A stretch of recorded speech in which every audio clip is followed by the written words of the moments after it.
Good, ওকে। So আজকে তাহলে আমাদের মূল বিষয়বস্তু হচ্ছে ডকুমেন্টারি রিসার্চ। আমরা এখন স্ক্রিনটা শেয়ার করছি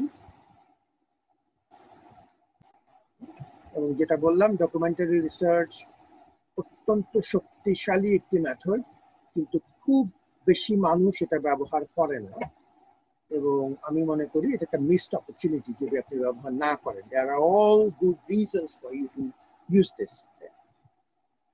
In some cases, people actually use documents, but because they don't know much about documentary research or not very confident about how to use it, ওই সুযোগটা তারা তখন আর লিখে না। That was the point. Now, so documentary research, আমি just direct একটা simple example আগে দিয়ে নিই, একটা গল্প বলি।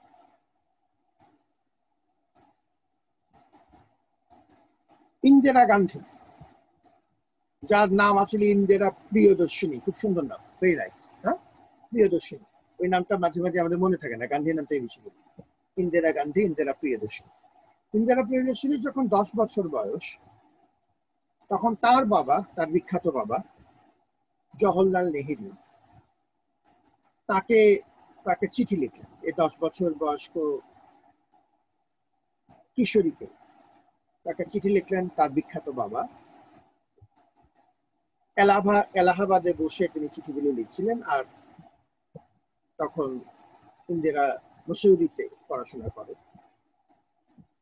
সবসময় এই চিঠিগুলো থেকেও তা বোঝা যায় যে জওহরলাল নেহেরুর মাথায় ছিল যে তিনি কি করে তার এই কন্যাকে ধীরে ধীরে নেতায় পরিণত করবেন, রাজনৈতিক নেতৃত্বের দায়িত্ব দেবেন। এটা বোঝাই যায়। এটা তিনি একটা চিঠি লিখলেন। সেই চিঠি 30টা চিঠি নিয়ে পরবর্তীতে একটা বিখ্যাত বই তৈরি হয়, সেটা পরের কাহিনী। আমাদের বাংলাদেশেও এটা একটা বঙ্গানুবাদ আছে, আপনারা দেখতে পাবেন। এটা নাম হচ্ছে মা মনিকে বাবা, মা মনিকে বাবা।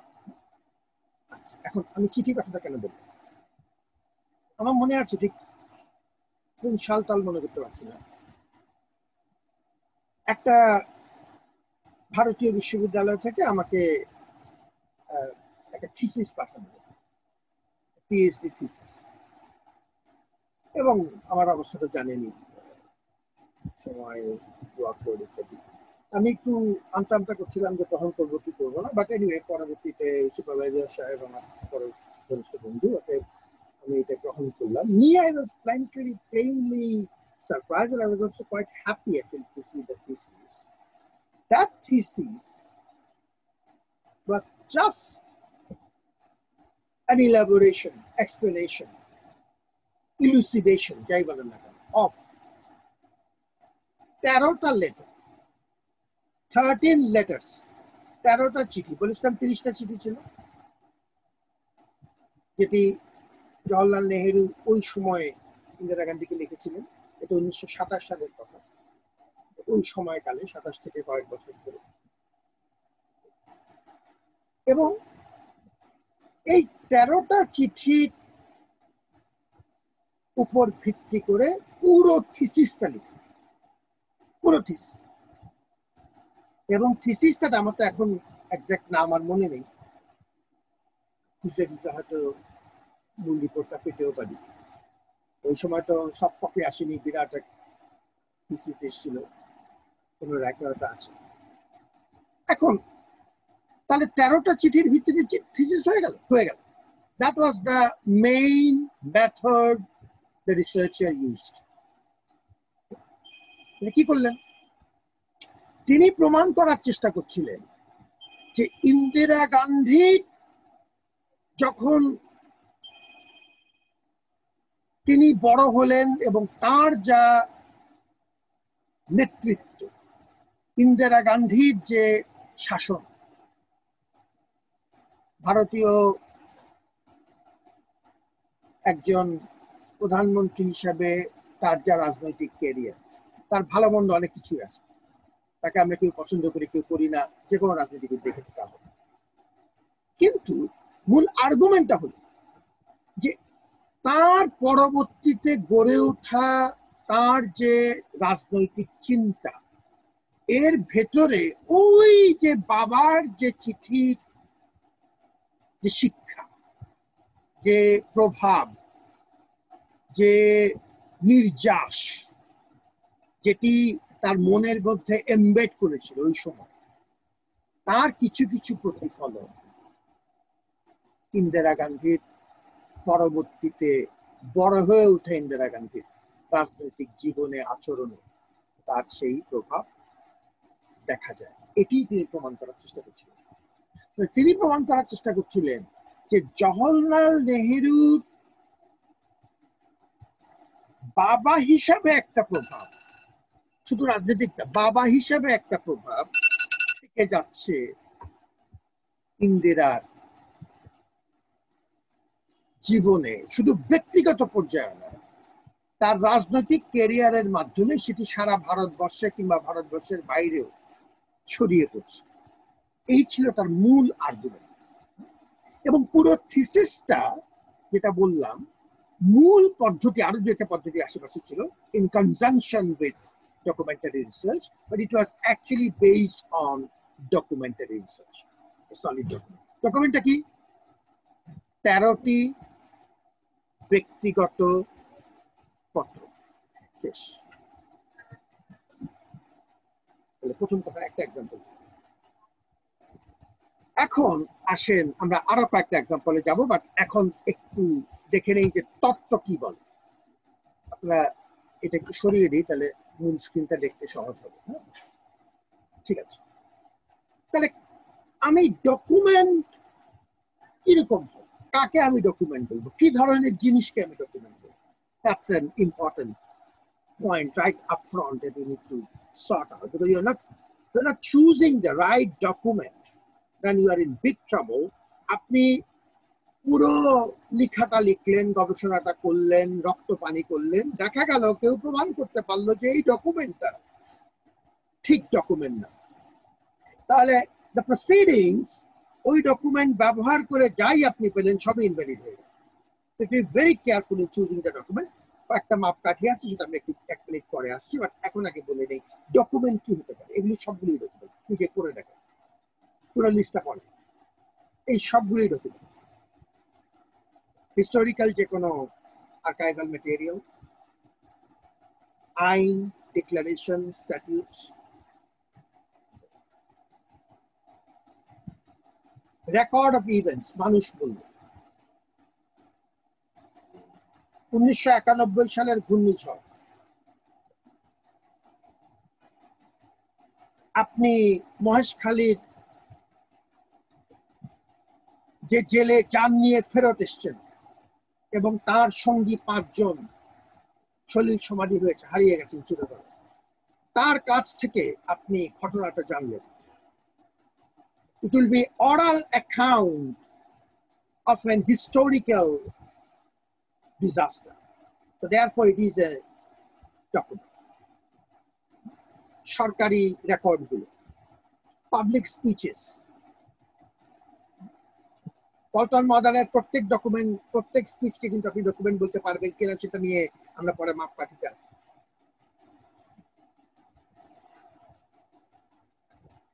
মৌলানা ভাসানীর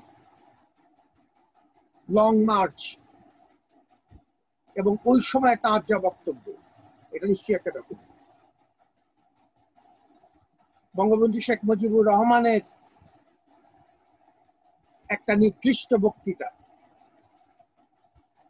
এটা ডকুমেন্ট। 7ই মার্চের, এবং তার সপক্ষে প্রমাণগুলো আমরা দেখবো যে কেন এটাকে ডকুমেন্ট বলা যায়। আপনাকে মাপকাঠিগুলো তো আমরা পরে আসছি। তাহলে একটা বক্তৃতা হয়ে যেতে পারে একটা ডকুমেন্ট। মাস মিডিয়ার যে কোনো রকম কন্টেন্ট, এমনকি আপনার ফেসবুকের পোস্টিং ইজ এ ডকুমেন্ট। ঠিক আছে, ফটোগ্রাফ, ড্রয়িং, ম্যাপস। তাহলে ডকুমেন্টের একটা ওয়াইড রেঞ্জ অফ সোর্সেস আছে, ভেরি ওয়াইড রেঞ্জ। ঠিক আছে, এবং তার নানা রকম ক্যাটাগরাইজেশন আছে, নিচে দেখতে পাচ্ছেন close documents, restricted, archival, close archival, open archival ইত্যাদি। আমি অত গভীরে যাচ্ছি না, বইটা দিলে একটু বুঝতে পারবেন পরে, এটা খুব কঠিন। আমি ভিত্তিটা শক্ত করে দিতে চাচ্ছি, বাকি তো আপনাদের পর্যায়ের মানুষদের না বোঝার কিছু নেই। তাহলে এখন একটা ধারণা হলো ডকুমেন্ট জিনিসটা কি। What can be termed as a document that can serve as a subject of research? Remember, we are not just talking about a document. We are talking about a document that can be investigated upon, on which you can run a research, conduct a research. So it is a subject matter for you. Okay, so এটা মনে রাখতে হবে। এখন যে কথাটা বলেছিলাম যে document কিনা সেটি মাপার জন্য, সেটির মাপকাঠির জন্য আমাদের এই অংশটুকু একটু দেখেন। এই অংশ আমি একটু বড় একটা কার্সার ব্যবহার করি যেটা আমাদের দেখাতে সহজ হচ্ছে। 4 ক্রাইটেরিয়া, 4 মাপকাঠি কিসের, যে একটা ডকুমেন্টের কোয়ালিটিটা রিসার্চেবল ডকুমেন্ট কিনা তার কোয়ালিটিটা একটু বিবেচনা করা। প্রথমটা তো কমন সেন্স। আপনি একটা জাল ডকুমেন্ট নিয়ে কাজ করছেন, অবভিয়াসলি আপনার ফলাফল সবই জাল, সবই নষ্ট হবে। এটা তো আর নতুন করে বলার কিছু নেই। আপনি ইন্দিরা গান্ধীর কাছে লিখিত জওহরলাল নেহেরু চিঠি, সেটা আপনি জাল পেলেন, এটা তো বলা বাহুল্য। জাল হলে তো জাল। এখন যেমন সেদিন দেখেছেন যে ঢাকার নবাবের শেষ উত্তরসূরি একজন পাওয়া গেছে, পরে বোঝা গেল ইনি জাল, ইম্পোস্টার, ফেক। এটা তো প্রথম হচ্ছে বিবেচনা করে দেখা যে is this a genuine document. That's a relatively simple one. Now, the second point,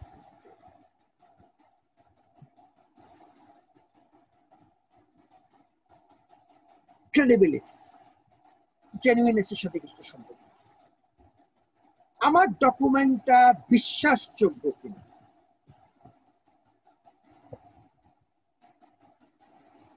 এটা একটা কমন সেন্স, এটা বুঝতে পারেন। একটা ডকুমেন্ট আপনি দেখলেন যেটা লিখেছেন, দাবি করা হচ্ছে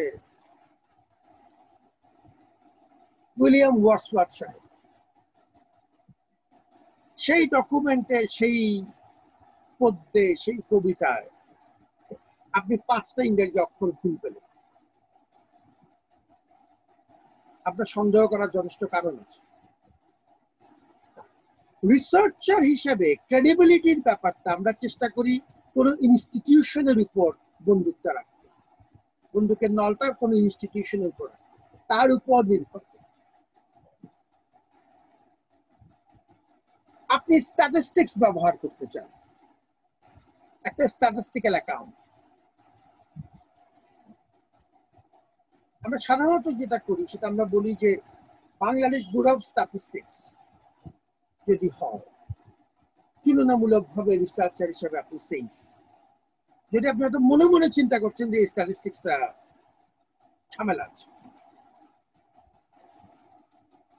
কিন্তু যেহেতু এটা একটা জাতীয় সংস্থা আপনাকে দিয়েছে, এটা ভাই ভাই কোম্পানি দেয়নি,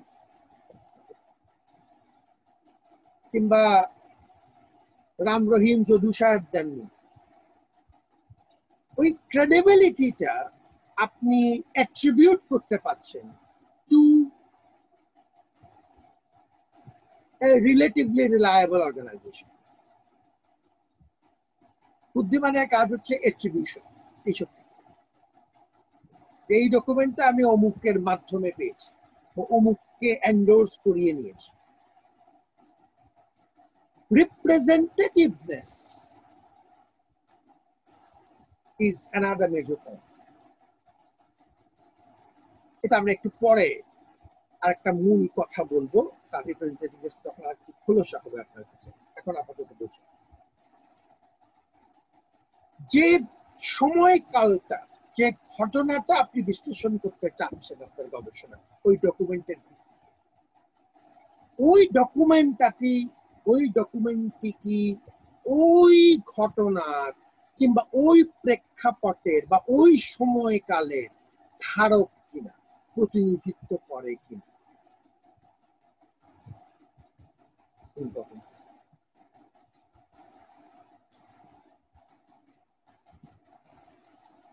জওহরলাল নেহেরু যখন এই চিঠিটা লিখছিলেন তখন ব্রিটিশ শাসন কিছুটা দুর্বল হয়ে এসছে। স্বাধীনতার আন্দোলন ভারতীয়দের মধ্যে, আমরা সহ, তখন তো আমরাও ওই অংশে, তুলনামূলকভাবে শক্তিশালী হচ্ছে। রাজনৈতিক অনেক ভিতরে ভিতরে অনেক মেরুকরণ হচ্ছে। তার চিঠিতে মানবিক গুণাবলী সম্পন্ন কিছু নেতৃত্ব তৈরি, আবার এট দি সেম টাইম যারা অত্যন্ত ফার্ম থাকবেন যে কোনো ক্রাইসিসের মুখে, প্রচন্ড মনোবল এবং আয়রন মাইন্ড থাকবে, এই কথাগুলো তার চিঠিতে ফুটে উঠেছে যখন তিনি মেয়েকে পরামর্শ দিচ্ছিলেন। তাহলে চিঠির ভেতরে ওই সময়ের রাজনৈতিক, ওই সময়ের বৃহত্তর সামাজিক রাজনৈতিক প্রেক্ষাপটটা ফুটে উঠেছে, যার প্রেক্ষাপটে তিনি তার মেয়েকে নেতৃত্বের জন্য তৈরি করার চেষ্টা করছেন, এডুকেট করছেন। এখন একটা গুরুত্বপূর্ণ কথা বলবো বলেছিলাম, এটা এখন এই সুযোগে একটু বলে ফেলি। ডকুমেন্টারি রিসার্চের একটা বড় বিষয় সবসময় খেয়াল করবেন যে the moment you are picking, selecting a document, you are selecting a part of the broader history, the broader context, the broader politics, the broader society, the broader economics. Documents do not live in isolation. You must relate the document to the existing context. It has to be contextualized. বারবার এই কথাটা খেয়াল করেন। Document মঙ্গল গ্রহে থাকে না। ডকুমেন্টের উৎপত্তি, ডকুমেন্টের বিবর্তন, ডকুমেন্টের অস্তিত্ব, মানুষ, তার সমাজ, তার রাজনীতি, তার অর্থনৈতিক ওই নির্দিষ্ট প্রেক্ষাপটে। অতএব আপনি যখন ডকুমেন্টের একটা টুকরো তুলে নিচ্ছেন, ওটি হচ্ছে ওই সমাজের একটা টুকরো নিচ্ছেন, ওই সময়ের একটা টুকরো নিচ্ছেন, ওই রাজনীতির একটা টুকরো নিচ্ছেন। You cannot be oblivious of the brihattara chitra, of the wider picture, when you are picking and choosing that small piece called the document. Because that document is derived out of this piece. If you are not aware of this, if you do not account for this, একটা ক্ষুদ্র অংশ নিলে you get easily diverted. You only see the partial picture. You are not seeing the big picture. এজন্যই representative কথাতে এসছে। আমি যে টুকরোটা নিলাম সেই টুকরোটি আমার বৃহত্তর প্রেক্ষাপটের প্রতিনিধিত্ব করে কিনা। Very important, very very important. That's a very important point. Choosing the right kind of document. And of course, meaning. Documents will have to be read between the lines. Document-কে আপনি শুধুমাত্র তার সারফেসে কি লেখা আছে, আপাত অর্থ কি, শুধু এর ভিত্তিতে করতে পারবেন না। ডকুমেন্ট আপনাকে পড়তে হবে আপাত অর্থ এবং তার ভেতরে অন্তর্নিহিত অর্থ। Reading between the lines. You have to be critical when you are studying the document. You try to find the meaning out of the document.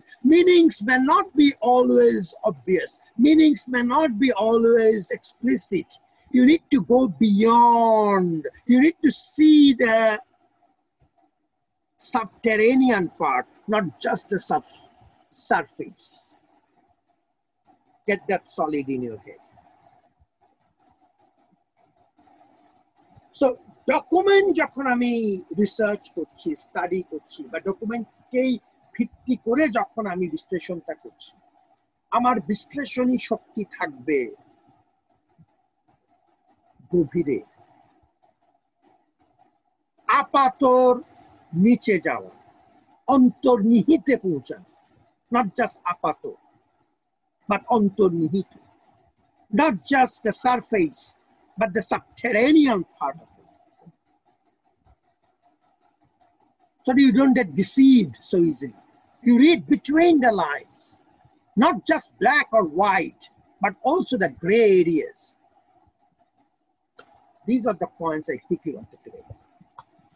এখন আবার একটু থেমে আমার মূল কথা মোটামুটি বলা হয়েছে। আমরা আবার কয়েকটা একটু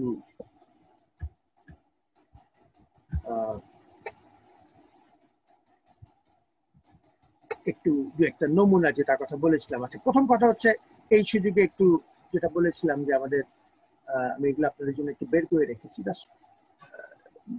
একটু দেখানোর জন্য।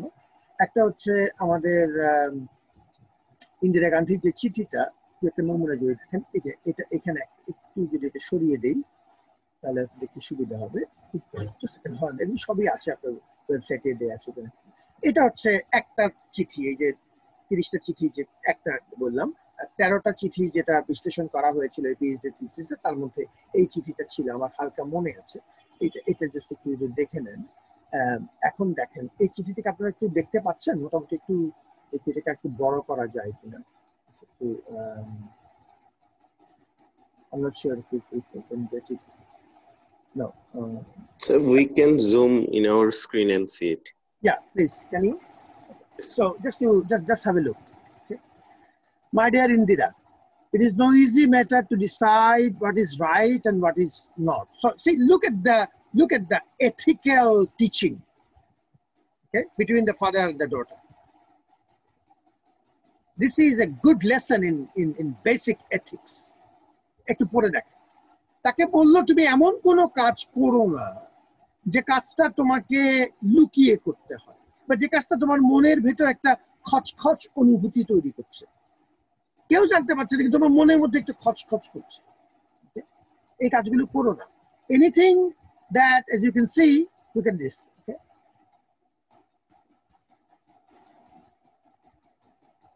Never do anything in secret or anything that you would wish to hide. লুকাতে হবে এমন কিছু তুমি করো না, okay?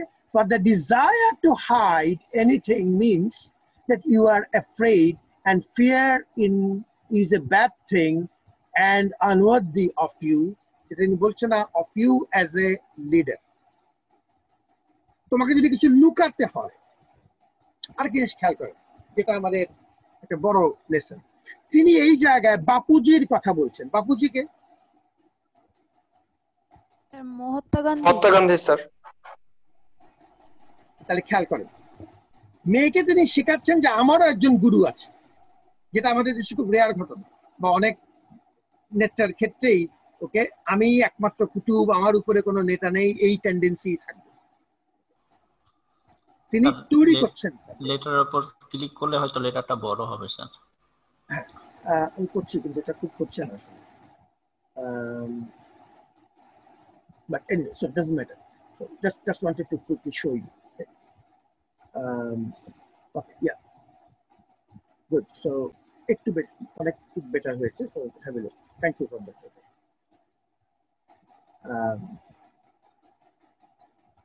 See, you know that in our great freedom movement, ওই সময় কিন্তু আমরা তৈরি হচ্ছি ব্রিটিশদের বিরুদ্ধে একটা বড় মাপের onslaught-এর জন্য. Under the Bapuji's leadership, there is no room for secrecy or hiding. See, so I'm just trying to give you a sense of how you mold the character okay of an would be leader, যাকে আপনি তৈরি করার চেষ্টা করছেন। এখন এই চিঠির বৈশিষ্ট্য, এই চিঠির বৈশিষ্ট্য হচ্ছে এই চিঠি আপনাকে ওই সময়কালটা বর্ণনা করছে। কোন সময়কাল? মহাত্মা গান্ধীর সময়কাল। কোন সময়কাল? ব্রিটিশরা দুর্বল হয়ে পড়ছে, সর্বভারতীয় একটা আন্দোলন ধীরে ধীরে তৈরি হচ্ছে,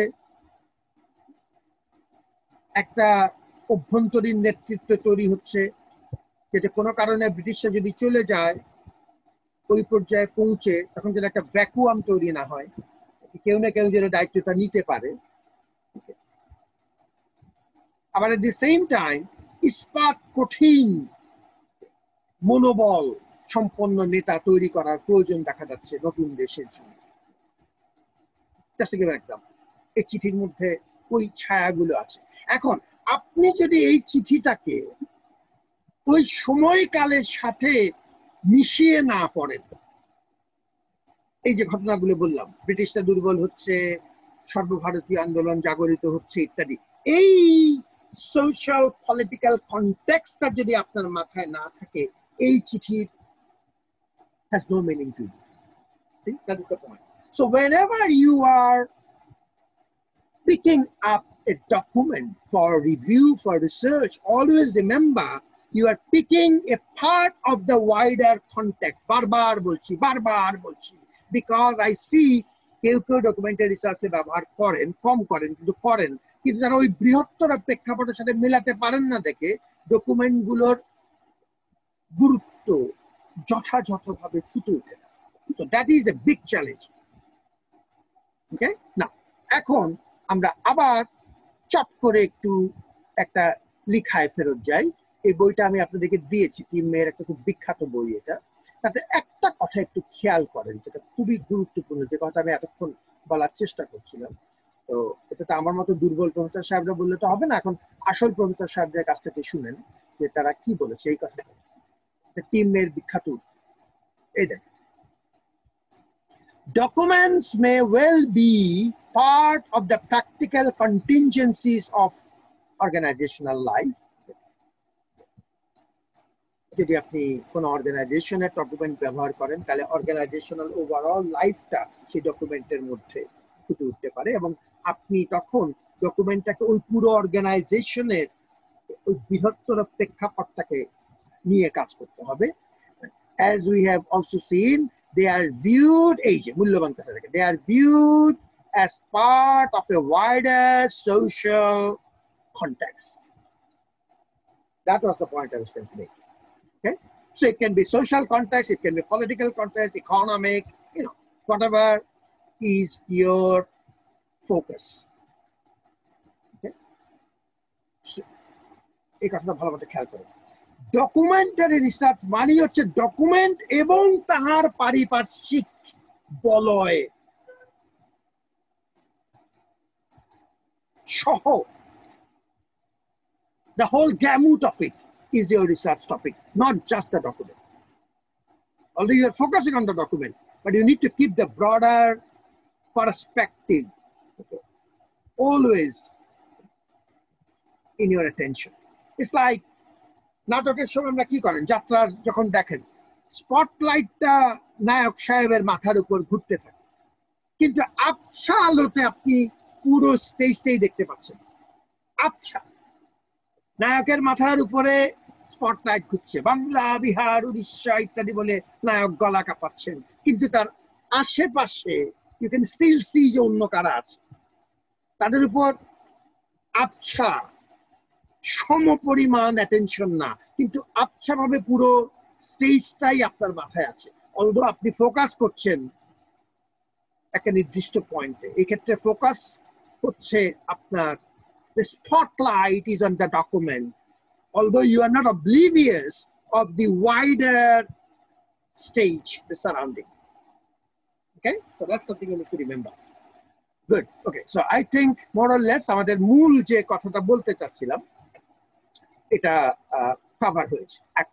ওয়াইডার কনটেক্সট প্রসঙ্গে আমরা এখন আবার ফেরত যাচ্ছি আমাদের আলোচনাতে, এবং আমি যদি একটু এখানে শুরু করেছিলাম যে আপনি কি করে আপনি প্রথম 4টা মাপকাঠির ভিত্তিতে আপনি ডকুমেন্টটা প্রথম বাছাই করলেন, করার পরে আপনি এখন ডকুমেন্টটা ব্যবহার করা শুরু করলেন। আমরা প্রসেসটা আলোচনা করছি। সে ডকুমেন্ট ব্যবহার করা শুরু করলেন। ডকুমেন্ট ব্যবহার করার জন্য কয়েকটা ফ্যাক্টর আপনি মাথায় রাখবেন। প্রথম ফ্যাক্টর হচ্ছে দ্য রিসার্চ পার্সপেক্টিভ, যে স্টাডিটা আপনি করছেন তার পার্সপেক্টিভটা কি, এই ডকুমেন্ট আপনি কেন নিলেন, রিসার্চের অবজেক্টিভটা কি, ওই অবজেক্টিভের আলোকেই আপনাকে এই ডকুমেন্টটা বিশ্লেষণ করতে হবে। এই ডকুমেন্টের দুনিয়ার সবকিছু আমি জানতে চাই না। একটু আগে যে এক্সাম্পলটা দিলাম, ওই পিএইচডি থিসিস, তিনি ওই 13টি চিঠি 30টার মধ্যে 13টা নিয়েছেন। তিনি যেটা প্রমাণ করার চেষ্টা করছিলেন, কি বললাম, প্রমাণ করার চেষ্টা করছিলেন যে ইন্দিরা গান্ধীর পরবর্তী জীবনের আচরণে এই চিঠিগুলোতে তিনি কিশোরী অবস্থায় যে শিক্ষাটা পেয়েছিলেন তার রিফ্লেকশন দেখা যায়। এইটাই ছিল তার মূল আর্গুমেন্ট। অতএব তিনি ডকুমেন্টগুলো পড়েছেন ওই আর্গুমেন্টের আদলে। এই কথা বুঝতে পারছেন? পরিষ্কার পরিষ্কার বুঝতে পারছেন? একটু আগে আমরা যে একটা চিঠি পড়লাম, ঠিক আছে, ওই চিঠিতে এই প্রশ্নের কোন ইঙ্গিত কি আপনি পেলেন? কোন প্রশ্নের ইঙ্গিত? কেউ যদি আপনাকে রিসার্চ অবজেক্টিভ হয় এটা, ইন্দিরা গান্ধীর রাজনৈতিক জীবনে তার বাবার লিখিত চিঠির প্রভাব, এই যে কয়েকটা লাইন আমরা পড়লাম, তার কোন রিফ্লেকশন কি আপনি তার জীবনে দেখেন? কোন ছায়া দেখতে পান?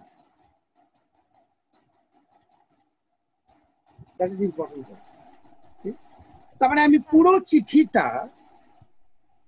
তার তো বিভিন্ন দিক আছে, অনেক কথা বলা আছে, অনেক রকম বিষয় তিনি কভার করেছেন, ডাইমেনশনস কভার করেছেন, পার্সপেক্টিভ কভার করেছেন। আমি কিন্তু দুনিয়ার সব দেখছি না, আমি শুধু আমার পয়েন্ট অফ প্রমাণ করার চেষ্টা করছি।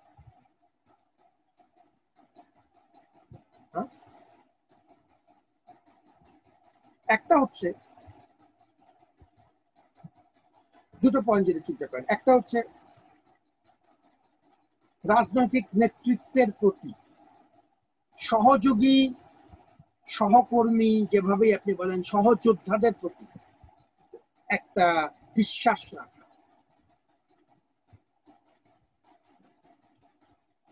বাপুজি বলে তাকে সম্মান করেছেন তার বাবা।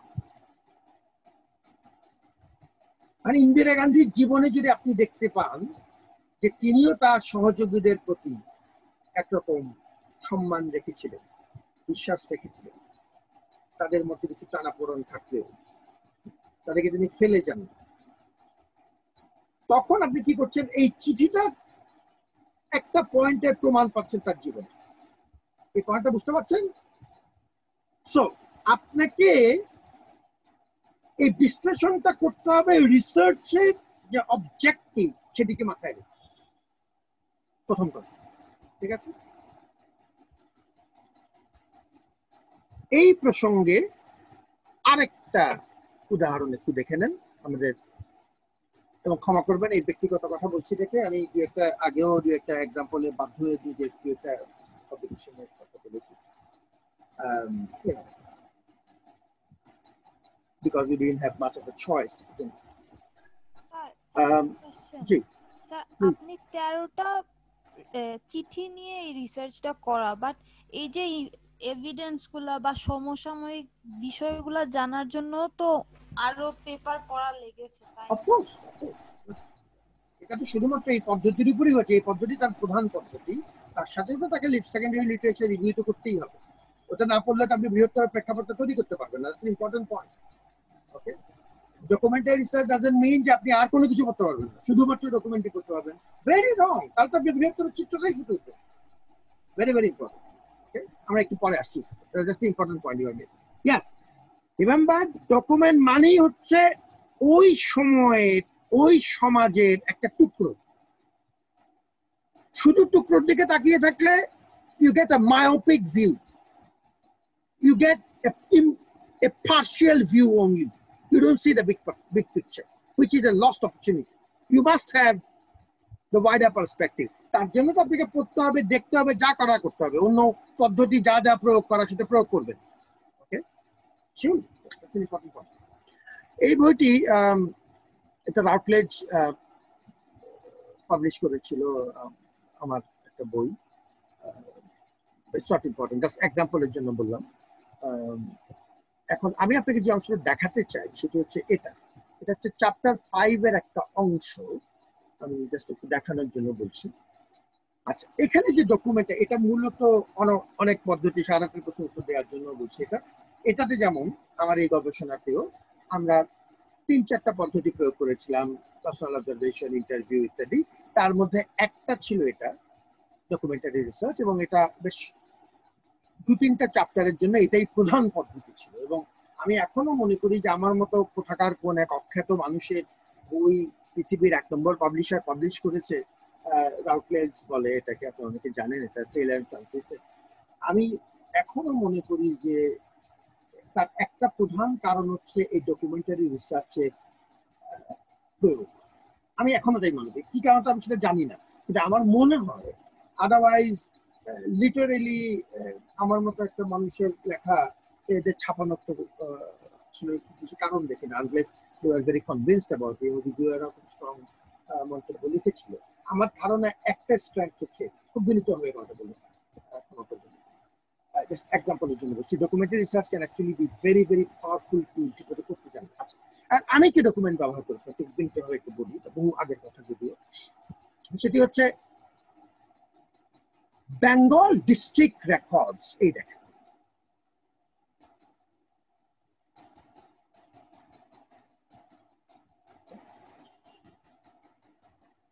ব্রিটিশ শাসনের সময়কালে এটা কোম্পানি শাসন থেকে শুরু হয়েছে, সেই 1760 থেকে আমাদের 57 পরপরই, যখন কোম্পানি শাসন মোটামুটি একটু স্ট্রাকচার, প্রথম দিকে প্রথম 2-3 বছর তাকে অ্যাবসলিউট কেয়াস ছিল, তারপর যখন একটু স্ট্রাকচার হলো কোম্পানি শাসন, ইস্ট ইন্ডিয়া কোম্পানি, আর তখন তারা বলে ওটাই ছিল লার্জেস্ট কর্পোরেশন, জানেন। তো সেই একটু গুছিয়ে নেওয়ার পরপরই তারা সারা দেশে ঘুরে বেড়াচ্ছে যে কি করে কোথা থেকে রেভিনিউ জেনারেট করানো যায়, তাদের রেভিনিউ মানে ইনকাম বাড়ানো, এটা তাদের একমাত্র মুখ। বেঙ্গল ডিস্ট্রিক্ট রেকর্ডের কিছু করসপন্ডেন্স, আমার তো ফোকাস ছিল বন প্রশাসনের উপর, ফরেস্ট অ্যাডমিনিস্ট্রেশন, মূলত বন প্রশাসন। ওই সময়ে উপমহাদেশের বন ম্যানেজমেন্ট, বন ব্যবস্থাপনা কেমন ছিল, এবং তার মধ্যে যে ব্রিটিশদের যে বেসিক ফিলসফি, বনটাকে তারা দেখার চেষ্টা করছিলেন একটা সম্পদ হিসেবে। যেমন এই কথাটা এখন আমাদের কাছে মনে হচ্ছে এটা বন তো সম্পদ, কিন্তু তখন এই পার্সেপ্টটা ছিল না, ভালো মতো বোঝার চেষ্টা করে। মানুষের মাথায় তখন ব্রিটিশ শাসনের আগে বন ব্যাপারটা ছিল মূলত একটা সাবসিস্টেন্স পর্যায়ে, একটা প্রয়োজনীয় বেঁচে থাকার জন্য একটা উপকরণ। এটা কোনো সময় একটা কমার্শিয়াল কমোডিটি ছিল না। আমি একজন গরিব মানুষ, আমার ঘরে একটা চাতাল দেয়া দরকার, একটা খুঁটি লাগানো দরকার, পাশেই আমার বোন আছে, ঢুকলাম, 2টা খুঁটি কিনে এনে লাগালাম, অতটুকুই বনের ব্যবস্থা। বনের ভিতরে ঢুকলাম, কিছু ফল ফলাদি জোগাড় করলাম, একটা পশু মেরে খেলাম। Forest dependent communities had a very symbiotic relationship with forest. It was not commercially motivated or oriented. It was a very subsistence nature dependence. বন যে সোনা রূপা কাঠ, সোনা রূপার মতো কাঠও যে একটা কমার্শিয়াল কমোডিটি হতে পারে, বন থেকে যে অনেক রকম বিক্রিযোগ্য ব্যবসা করা যায়, বাণিজ্য করা যায়, এমন কমোডিটি বন, এ কমার্শিয়াল এন্টিটি, এই চিন্তাটা কিন্তু মূলত ব্রিটিশ শাসকদের মাধ্যমেই এসছে। এবং এই চিন্তাটাকে তারা একটা প্রাতিষ্ঠানিক রূপ দিয়েছে। বন বিভাগের জন্ম কিন্তু এভাবে, বন বিভাগ কিন্তু খুব পড়াশোনা জানা একটা বিভাগ। ওই সময়ও তাদের প্রধান inspector general, first chief of forest department inspector general, তার নাম ছিলেন স্যার ডিওট্রিক ব্র্যান্ডিস। এটা একটা এক্সাম্পল দিল। গভীর পড়াশোনা জানা মানুষ, এটা কিন্তু কেউ অযোগ্য না, টেকনিক্যালি ভেরি মাচ কোয়ালিফাইড, কিন্তু তাদেরকে তৈরি করা হয়েছে মূলত একটা কমার্শিয়াল ভিত্তিতে। ওকে, একটা কলোনির একটা সম্পদকে পাহারা দেয়া, রক্ষা করা, বাড়ানো, যাতে মুনিবদের স্বার্থ রক্ষা হয়। এটি তাদের প্রেক্ষাপট থেকে কিন্তু দোষের কিছু না, যে নিউট্রালি চিন্তা করো। আমাদের দিক থেকে দোষের কিছু, কারণ তুমি আমার সম্পদ নিয়ে যাচ্ছ, এটা হচ্ছে পয়েন্ট। তাদের পয়েন্ট হচ্ছে আমি সায়েন্টিফিক ম্যানেজমেন্ট মানেই হচ্ছে একটা কমার্শিয়াল রিসোর্সকে আপনি যেমন আপনার টাকাকে চেষ্টা করবেন যত্নে রাখতে, 1 টাকাকে 2 টাকায় পরিণত করতে, 2 টাকাকে 3 টাকায় পরিণত করতে। এবং আপনি দায়িত্বটা কাকে দিচ্ছেন? পড়াশোনা জানা ব্যাংকারের উপর, ইনভেস্টমেন্ট ম্যানেজারের উপর। ঠিক একইভাবে টেকনিক্যালি কোয়ালিফাইড অক্সফোর্ড শিক্ষিত ফরেস্টারদেরকে দায়িত্ব দিচ্ছেন আপনি বন ব্যবস্থাপনা। তাদের চিন্তা তাদের ঠিক ছিল। কিসের জন্য? সবচেয়ে বড় বড় কাঠগুলো নিয়ে তারা ব্রিটিশ আর্মির, ব্রিটিশ নেভি, তখন তো নেভি ছিল মূল উইং, নেভির জাহাজ তৈরি করেছে। অনেক এক্সাম্পল। এমনি যদি আপনি জিজ্ঞেস করেন কাউকে, যে কোনো ব্রিটিশ শাসককে, আমি বহুবারই এটা অনেক লেখালেখিতে দেখেছি, যে ভাই তোমরা তো পৃথিবীর বিভিন্ন দেশে কলোনি তৈরি করেছো তোমার সম্পদ আহরণের জন্য, মূলত বাণিজ্যিক উদ্দেশ্যে। এটা আমরা সবাই জানি, কথাটা সত্যি, কিন্তু তারা সাথে সাথে বলবে না না না, আমরা তো চেয়েছি তোমাদেরকে মানুষ করতে। We are on a civilizing mission. We went there to make you civilized, to emancipate you. They actually termed this process civilizing mission. অশিক্ষিত, মূর্খ নেটিভদেরকে মানুষ বানাবো, that was the official discourse. ভেতরের উদ্দেশ্য হচ্ছে সম্পদ। আর অনেক এক্সাম্পল, আমাদের বন ছিল, আমার যেহেতু ফোকাস বনের উপর। এই কথাটা আমি যতই বলি না কেন, কোনো সাক্ষাৎকারে আমাকে কেউ কোনো ব্রিটিশ বা ব্রিটিশ অনুরক্ত কোনো পেশাজীবীর কাছ থেকে এই কথাটা বের করা আমার জন্য কঠিন ছিল। বেঙ্গল ডিস্ট্রিক্ট রেকর্ডে দেখেন, সিম্পল, যে কোনো মনে দেখেছে 1761 সাল জানুয়ারি মাসের 16 তারিখ চিটাগং এর কালেক্টর সাহেব, তখন কালেক্টর হচ্ছে ডিস্ট্রিক্ট অ্যাডমিনিস্ট্রেশন, তখন তো ডিস্ট্রিক্ট তো অনেক বড়, যেটা আজকের দিনের এই ডিসি সাহেব যদি বলতে চান তবে তুলনীয় না, এটা অনেক বড় ব্যাপার। ডিস্ট্রিক্ট কালেক্টর, ডিস্ট্রিক্ট ম্যাজিস্ট্রেট, পরবর্তীতে পদগুলো হয়েছে, তখন শুধু কালেক্টর করতো। কালেক্টর সাহেব ফোর্ট উইলিয়ামে, কলকাতা ফোর্ট উইলিয়াম, যেটা কোম্পানি অ্যাডমিনিস্ট্রেশনের হেডকোয়ার্টার ছিল, তার বসেরা সব কলকাতা। চিটাগংয়ের কালেক্টর সাহেব কোম্পানি হেডকোয়ার্টারের নিয়মিত রিপোর্ট পাঠাচ্ছেন। তাকে বলা হয়েছে যে দেখো বাণিজ্য বাড়াতে পারো কিনা। কে কাকে বলছে? ব্রিটিশ প্রশাসকরা নিজেদের মধ্যে আলাপ আলোচনা করছে। আপনারা জানার কথা না, আমারও জানার কথা না, নিজেদের আলোচনাটা হয়ে যাচ্ছে কোথায়? অফিসিয়াল রেকর্ডে। সেটি পরবর্তীতে বেরিয়েছে। And that was one of the fundamental reasons that I think I actually got hold of this by the use of this method. That I use this method. এখন দেখেন, তাহলে একটা ডকুমেন্ট 2.2 নম্বর ডকুমেন্ট থেকে আমি তার 3-4টা লাইন কোটেশন কোট করেছি, অবিকল ভার্বাটিম reproduce করেছি। একটু পরে দেখেন, দি এক্সটেন্ডিং অফ কমার্স, বাণিজ্যের সম্প্রসারণ, we think very justly claims our most serious attention. এখানে দেখেন হঠাৎ করে এক একটা শব্দ বড় হাতের, সি বড় হাতের, এক একটা শব্দের বর্ণ বড় হাতের, এস বড় হাতের, এ বড় হাতের, কেন আমি জানি না।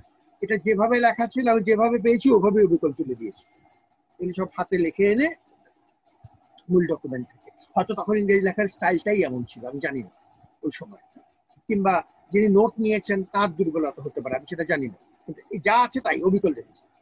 এটা ডকুমেন্ট থেকে তুলেছে, কারণ দেখেন ডকুমেন্টের ব্যবহারটা দেখেন। The extending of commerce, বাণিজ্যের সম্প্রসারণ, we think very justly claims our most serious attention. আমাদের নজর সবচাইতে বেশি দেয়া উচিত, আমাদের নজর সবচাইতে বেশি ডিমান্ড করে, দাবি রাখে বাণিজ্যের সম্প্রসারণের কাজ। কে কাকে বলছেন? ব্রিটিশ বস, ওকে, বলছেন তার অধীনস্থ কর্মকর্তাকে, পরামর্শ দিচ্ছেন। The bringing of to any perfection requires a steady perseverance. এই বাণিজ্যের কাজটাকে আমি পারফেকশন লেভেলে নিয়ে যেতে চাই, কালেক্টর সাহেব বলছেন, কিন্তু এটার জন্য আমার ধৈর্য ধরতে হবে, বাধা আসবে, ধৈর্য ধরতে হবে, কিন্তু আমি এটাকে পারফেকশন লেভেলে নিয়ে যেতে চাই, মানে আমি এটাকে ম্যাক্সিমাইজ করতে চাই, বাণিজ্যকে আমি পূর্ণ করতে চাই। We come here, we come to settle here. আমি এই ডাব্লিউটা দেখেন, আমি বড় হাত দিয়ে ব্রেকেট দিয়েছি, কারণ এটা এই ডাব্লিউটা আমি বড় করেছি। মূল ডকুমেন্টের এই অংশটুক আমি পড়তে পারিনি, ডট ডট ডট দেয়া মানে হচ্ছে আমি পড়তে পারছি না, কোনো কারণে তো মুছে গেছে, অপরিষ্কার, কিংবা এখন ঠিক মতো ইলিজিবল হয়ে গেছে, আমি পড়তে পারছি না। ওটা বাদ দিয়ে উই থেকে আমি শুরু করেছি, ডাব্লিউটা বড় হাত দিয়ে করেছি বোঝানোর জন্য যে আমি আরেকটা বাক্য শুরু করলাম, যদিও অরিজিনাল ডকুমেন্টে এই বাক্যটা এটাকে একটা বাক্যের কন্টিনিউশন ছিল, এটা উইটা ছোট ছিল, এই জন্য ব্রেকেট দিয়ে করেছি। We come to settle here, আমরা এখানে কোথায়? ভারতবর্ষে। কোথায়?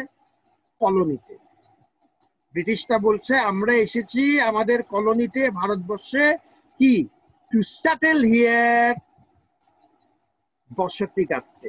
আসলাম, চলে গেলাম, এর জন্য আসিনি, okay. In order to establish trade and prosperity through the country, আমরা এসেছি ট্রেড এবং সমৃদ্ধি, বাণিজ্য, ব্যবসা, সমৃদ্ধি বাড়াতে সারা দেশ জুড়ে, সারা কলোনি জুড়ে। এটাই আমাদের কাজ, এটাই আমাদের উদ্দেশ্য। We are endeavoring to make ourselves acquainted with everything that may promote a correspondence and trade this way. আমি চেষ্টা করছি, আমরা চেষ্টা করছি, বস, মাননীয় বস বৃন্দ, কালেক্টর সাহেব বলছেন, আমি এবং আমার দল চেষ্টা করছি আপনাদের সাথে প্রত্যেকটা সুযোগ, প্রত্যেকটা জায়গা, প্রত্যেকটা বিষয় বুঝতে, যে বিষয়টা আমাদেরকে বাণিজ্য এবং কমার্স, ব্যবসা বাণিজ্য সম্প্রসারণের সুযোগ দিবে, অর্থাৎ যে বিষয়টা আমাকে বাণিজ্য করতে সহযোগিতা করবে। এই কথা থেকেই তার পরে পরেই তারা বলেছে বনের বিবরণ, যে বন থেকেও শুধুমাত্র ট্যাক্স কালেকশন তো আছেই, লবণ থেকে কালেক্ট করা, নীল চাষ থেকে কালেক্ট করা, ধান থেকে কালেক্ট করা, পরবর্তীতে তো তারা আরো পরবর্তীতে এসে অ্যাবাউট 40-42 বছর পর তো পুরো জমিদার শ্রেণী তারা তৈরি করে নিলেন, ওকে। তার আগের কথা বলছি, এটা 1761 থেকে 78 পর্যন্ত এই সময়কালটা, এই সময়টা আমি মূলত কভার করেছি। এখন আমি আপনাকে এত কথা বললাম কেন? এত কথা বললাম এই কারণে, যে যুদ্ধটা আমি করছিলাম, যে আর্গুমেন্টটা এস্টাবলিশ করা, যে ব্রিটিশরা এদেশে এসেছিল মূলত বাণিজ্যিক উদ্দেশ্যে, এবং বন সেক্টরটা একটা আনকনভেনশনাল সেক্টর হলেও এই পুরো বন ব্যবস্থাপনাটাই মূলত একটা কমার্শিয়াল ওরিয়েন্টেশন নিয়ে গড়ে উঠছে। That was the argument we are trying to make. তার সমর্থনে দেখেন এই একটা ডকুমেন্ট আমি কতটুকু এগিয়ে গেলাম। এটা নিয়ে আমাকে অনেক বেশি লেখালেখি করতে হতো, অনেক বেশি ভেজর করতে হতো, অনেকটুক পথ আমি সরাসরি কভার করতে পারলাম এই চমৎকার একটা সরাসরি কোটেশনের মাধ্যমে, একটা ডকুমেন্টের মধ্যে। কেন পেলাম? Coming from the হোর্সেস mouth, this is coming from the হোর্সেস mouth. এটা এখনো স্বীকার করার সুযোগ নেই। কালেক্টর সাহেব স্বয়ং বলছেন যে আমরা এদেশে এসেছি থেকে যাওয়ার জন্য এবং বাণিজ্য করবার জন্য, এবং বনটাও বাণিজ্যের একটা ক্ষেত্র আমাদের জন্য। যেখানেই বাণিজ্যের সুযোগ আছে আমরা চোখ কান খোলা রাখছি, বাণিজ্যের সুযোগটা গ্রহণ করবার জন্য। এটা একটা নমুনা দিলাম। তারপর দেখেন আরো কয়েকটা দেখেন। মার্চ মাসের 2 তারিখে 1761 সাল চিফ অফ চিটাগাংকে fort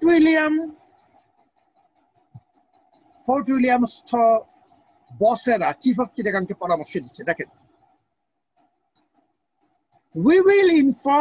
you will inform us as soon as possible. Collector সাহেব, তুমি তাড়াতাড়ি আমাদেরকে জানাও, যত তাড়াতাড়ি সম্ভব জানাও।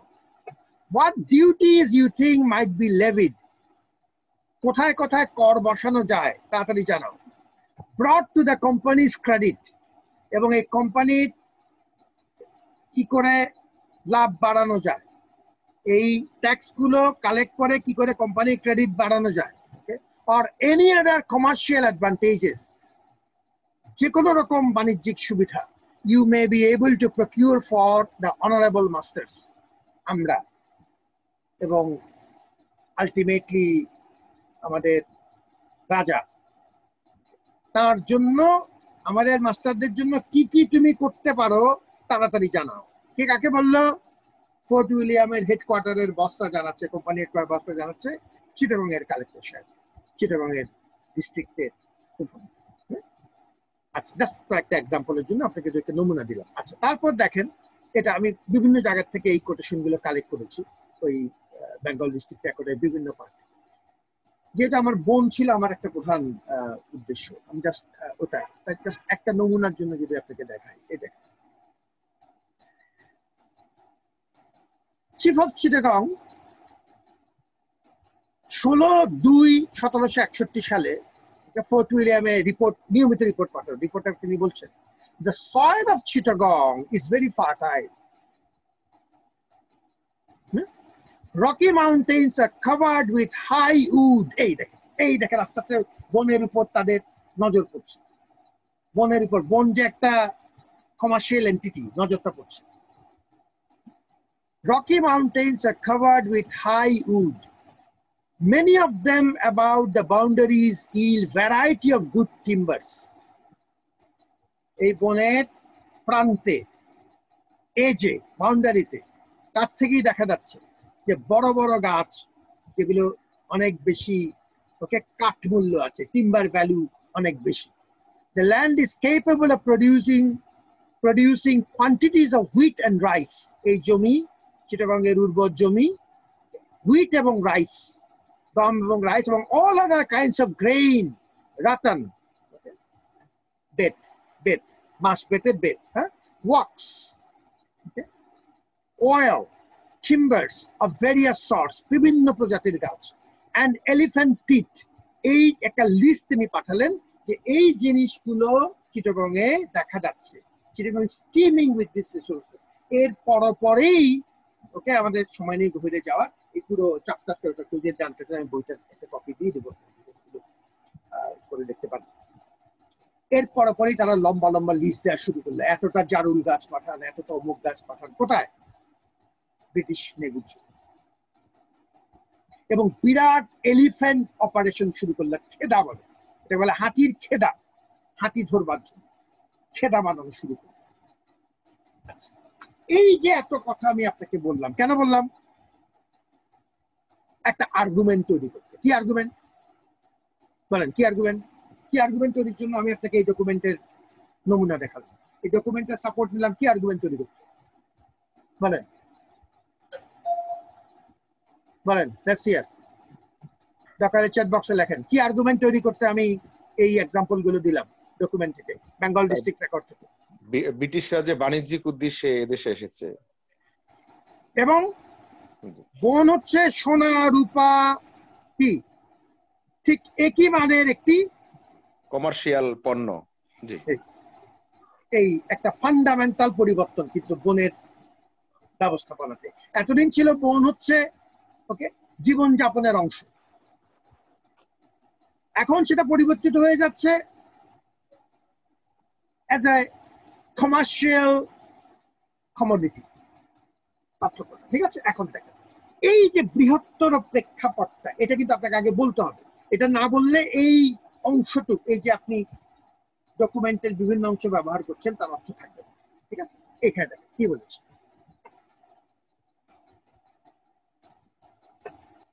therefore ডকুমেন্টের ভিত্তিতে আপনি বলছেন it is evident that this is my conclusion, okay, it is evident that the government's basic motto was to optimize revenue earning by expanding state control over all prospective sources of revenue. যেখানেই revenue বাড়ানোর সম্ভাব্য উৎস সুযোগ আছে তারা ওটার উপরই control দেওয়ার চেষ্টা করছে। In fact, during the British misrule in Bengal, as Sir Hunter put it, there was no system of government in Bengal, but merely the tradition that unlimited sums of money might be extracted from the natives by the terror of the English name. এটা কিন্তু আমার কথা নয়, আরেকটা document থেকে নেই, internally বলছে তো। ওকে, ঠিক আছে, এই আর্গুমেন্টটা আমি প্রমাণ করার চেষ্টা করব। ঠিক আছে, এইটাই কমার্শিয়ালাইজেশন অফ ফরেস্ট্রি শুরু করলো। এখন দেখেন এটার পক্ষে এই দেখেন the advent and proliferation of commercialization, এটাই হচ্ছে আমার মূল আর্গুমেন্ট। ব্রিটিশদের ওই আমলটা ওই সময়ই প্রথম সিস্টেম্যাটিকলি কমার্শিয়ালাইজেশনটা শুরু হয়েছে। Advent and proliferation of commercialisation of resource use including forest resource use. দেখো, ঠিক আছে, গুড, আমি অনেকটুকু বললাম, অনেক আপনাদের ধৈর্যের জন্য ধন্যবাদ। আমি একটু গভীরে গেলাম এই কারণে যে কি করে এটা লিখতে হয় তার প্যাটার্নটা একটু একবারেই করা, যে আপনি ডকুমেন্টটা নিয়ে তার ব্যাখ্যাটা দেয়া, এই ব্যাখ্যাটা হচ্ছে বৃহত্তর প্রেক্ষাপট। এখন সারাতের প্রশ্ন করে একটু উত্তর দিচ্ছি। দেখেন, আরো অনেক ডকুমেন্ট কিন্তু তখন আমরা ব্যবহার করেছি যেগুলো মূল শুধুমাত্র আমার ডকুমেন্ট না, সরি, সেকেন্ডারি লিটারেচার ব্যবহার করেছি আমার ডকুমেন্টের সমর্থন। যেমন একটা এক্সাম্পল যদি আমি দিই, broadly speaking, the process of commercialization of forest use and consequent alienation of local communities was sparked by colonial intrusion in the Indian subcontinent. বনকে কমার্শিয়াল সম্পত্তিতে পরিণত করা এবং এটা করতে যে বন থেকে বনের উপর নির্ভরশীল জনগোষ্ঠীকে বিচ্ছিন্ন করে ফেলা, এই প্রসেসটা মূলত ব্রিটিশরা শুরু করেছিল। The trends in commercialization were consolidated throughout the British rule and have continued in substance till today. এখনো সেটা কন্টিনিউ করছে, কমে মূল সুরটা এখনো আছে, যদিও এখন বাস্তবতার কারণে ওই অতটুকু শক্ত কমার্শিয়ালাইজেশন এখন আর নেই। ঠিক আছে, এখন তাহলে আমি যে পয়েন্টটা বলতে যাচ্ছি, এখন দেখেন গাডগিলের কমেন্ট আছে, এগুলো কিন্তু বিভিন্ন রকম লিটারেচারের রেফারেন্স, খেয়াল করেন গাডগিল। ঠিক আছে, একটা এক্সাম্পল দিচ্ছি। তার মানে হচ্ছে আপনি অন্য লিটারেচারের দিয়েও কিন্তু আপনার আর্গুমেন্ট আগে তৈরি করেছেন, তারপরে আপনি ডকুমেন্ট গুলোর থেকে এভিডেন্স নেওয়ার চেষ্টা করছেন যাতে আপনার আর্গুমেন্টটা আরো শক্তিশালী হয়। ঠিক আছে, তার মানে ডকুমেন্টারি রিসার্চটাকে আপনি সেকেন্ডারি রিসার্চের সাথে পাশাপাশি ব্যবহার করছেন। Secondary method, literature review method and documentary research পাশাপাশি চলছে, কোনো অসুবিধা নেই। You can support one by the other. Edwards এর এক্সাম্পল দিলাম, ওকে, ঠিক আছে, ঠিক আছে, হান্টারের এক্সাম্পল দিলাম, তারপরে পরেই আরো দেখেন ফার্নান্ডেজ, কুলকার্নি, পাধি, নাটকার্নি, অনেকের এক্সাম্পল দেন। তারপরে আমি শুরু করলাম এই বেঙ্গল ডিস্ট্রিক্ট রেকর্ড, এই শুরু হয়ে গেল বেঙ্গল ডিস্ট্রিক্ট রেকর্ড। এই ঠিক আছে, এই যে বেঙ্গল ডিস্ট্রিক্ট রেকর্ডের বিভিন্ন এক্সাম্পল। ঠিক আছে, ওই আর্গুমেন্টটা তুলে ধরার পর এই যেমন বেঙ্গল ডিস্ট্রিক্ট রেকর্ডটা এখানে আসে। আমি এর চারটা খুঁজে পাচ্ছি না, আপনাকে একটু ইন্টারেস্টিং জিনিস দেখাতে চাচ্ছিলাম। একটা পুরো লিস্ট দিয়ে দিয়েছে যে এই এই গাছ তোমরা একটু আমাদের জন্য পাঠাও। ঠিক আছে, কেন যে British admiralty fleet, British navy, royal নেভির জন্য এই গাছগুলো পাঠাও। ওকে, দেখা এই যে ইন্ডিয়ান টিক, খেয়াল করেছেন, টেকটোনা গ্র্যান্ডিস, ওকে, ইন্ডিয়ান টিক, যে সেগুন গাছ, সেগুন পাঠাতে বলছে। ঠিক আছে, আরেকটা জায়গায় একদম পুরো লিস্ট দিয়ে দিয়েছে যে কয়টা করে পাঠাবে, একদম নাম্বার দিয়ে, এতটা পাঠাও, এতটা, এই এই এই এই this is something I wanted to show. এই দেখেন, এটা হচ্ছে ডকুমেন্ট 4.1 এ আছে, এটা এই দেখেন পুরো লিস্ট দিয়ে দিয়েছে যে এগুলো চাই, পাঠাও। এই দেখেন, to cite an example of the amount of timber sought under one typical request, একটা রিকোয়েস্টে, একটা চালানে এগুলো পাঠাতে বলেছে। The following list may be noted. 300 jaril মানে জারুল গাছ যেটাকে আমরা বলি জারুল, হ্যাঁ, 300 jaril of largest size, 500 small jaril, 1000 jaril planks, শুধু পাতাতন, টুকরোটা পাঠাও, পুরো গাছটা শুধু টুকরোটা পাঠাও আলাদা করে, ওই যে জাহাজের নিচে দেওয়ার জন্য কিল। লার্জেস্ট টিক সেগুন গাছ সবচাইতে বড়, 300 টিক্স অফ ডিফারেন্ট সাইজ, সবচেয়ে বড়র সাথে সাথে আরো 300 পাঠাও বিভিন্ন রকম মিক্স ছোট বড় মিলিয়ে। 400 শলস মানে শাল গাছ, আমাদের শাল, এই যে সরিয়ার অবস্থা বলে এটাকে, কারিগরি নাম সরিয়ার অবস্থা, আর টিকের নাম হচ্ছে tectona grandis. Okay, a largest teak over 70 feet length, চিন্তা করতে পারেন 70 ফুট লম্বা সেগুন গাছ। একটা এক্সাম্পল দিল, কে বললো এটা? গভর্নর অফিস থেকে চাইলো কার কাছে? চিফ অফ চিটাগং এর কাছে, চিটাগং থেকে এগুলো পাঠায়। এই দেখেন, chief of Chittagong issued the governor, এই উত্তর দিল কি? We have made inquiry regarding the timber, your honor, and the council, and have indented for, and doubt not, but we shall be able to comply therewith. হুজুর চিন্তা করবেন না sir, আমরা already enquiry করেছি এবং নিশ্চিন্ত থাকেন, রেস্ট অ্যাসিওর্ড, যে আপনার নির্দেশ শিরোধার্য, আমরা এটা কমপ্লাই করব। এরপর আর বিতর্ক করার কারো কোনো সুযোগ আছে? নাই, শেষ। Horse's mouth, coming from the horse's mouth. So if you know how to use documentary research properly, this will be an extremely strong tool. Okay, that's something just wanted to quickly mention. ঠিক আছে, I think I've said enough. এখন আবার মূল আলোচনায় ফেরত যাই এবং আমরা মোটামুটি আমাদের আলোচনা শেষের দিকে চলে এসেছি। তাহলে যেটা বললাম, প্রথম কথা, ডকুমেন্ট কাকে বলে, কি ধরনের জিনিসকে আপনি ডকুমেন্ট করতে পারেন, এগুলো তো লিস্টে আছেই। একটা ছবিও একটা ডকুমেন্ট হতে পারে, যেটা বললাম বক্তৃতা ডকুমেন্ট হতে পারে, কনসেপচুয়ালাইজিং ডকুমেন্ট। আপনি যদি বঙ্গবন্ধুর এই বক্তৃতাকে বিশ্লেষণ করতে চান, তাহলে 1960-এর দশকের পুরো ইতিহাস থেকে 7ই মার্চ এই ভাষণটা, পুরো প্রেক্ষাপটটা যদি আপনি তুলে না ধরেন, শুধু ভাষণ যদি তুলে ধরেন, তাহলে ডকুমেন্টারি রিসার্চের পারপাস সার্ভ হবে না। যেটা বললাম, প্রেক্ষাপটটা তুলে ধরেন, ঠিক আছে? একটা এক্সাম্পল দিলাম, ঠিক আছে? মিনিংটা আপনাকে যেটা বললাম, রিডিং বিটুইন দ্য লাইনস করতে হবে, মিনিংটা বুঝতে হবে, মিনিংটা বোঝার চেষ্টা করতে হবে। তারা সবসময় কিন্তু আপনাকে অবিকল বলে দিবে না, আপনাকে অর্থটা ধরে নিতে হবে, বিশ্লেষণটা করতে হবে, যুক্তি তৈরি করতে হবে, ঠিক আছে? এই যে কনটেক্সটের কথা দেখেন, ঠিক আছে, মিনিংটা কি সেটা বোঝার চেষ্টা করে, এই যে সোশ্যাল কনটেক্সট, এই একটা কথা বললাম, কি করে আপনি কনসেপচুয়ালাইজটা করবেন। কোয়ান্টিটেটিভ এবং কোয়ালিটেটিভ দুভাবেই আপনি অ্যানালাইসিসটা করতে পারেন। আমি আপনাকে এখন যে অ্যানালাইসিসটা দেখালাম আমার এই বই থেকে, সেটা হচ্ছে কোয়ালিটেটিভ অ্যানালিসিস।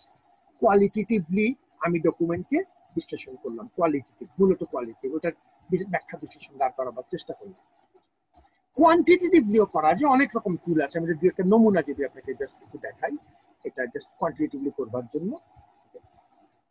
যেমন আমি যদি মনে করি ইন্দিরা গান্ধীর এই লেখাটাতে, এই যে ইন্দিরা গান্ধীর প্রতি তার বাবার যে চিঠি, এই 30টা চিঠিতে স্বাধীনতা সংগ্রাম প্রসঙ্গে কয়টা লাইন আছে এবং সেই লাইনে কতবার ফ্রিডম শব্দটা ব্যবহার করা হয়েছে।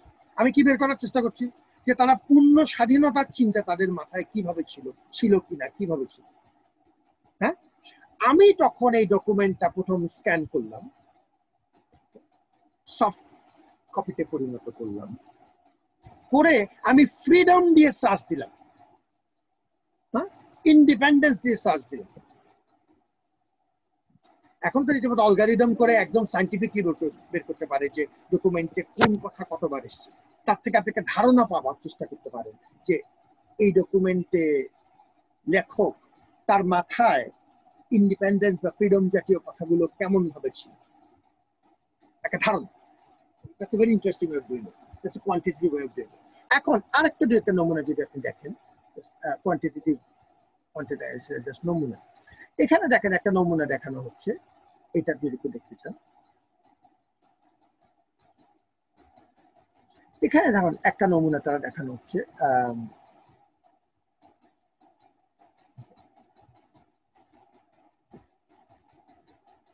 বড় হচ্ছে না কারণ আমি শিওর।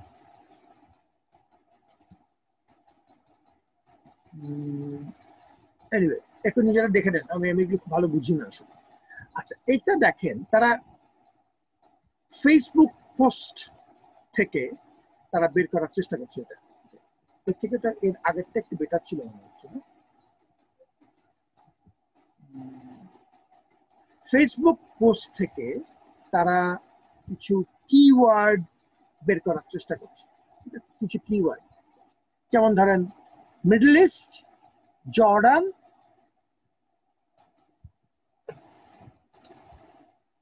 দেখি আমি যদি এটাকে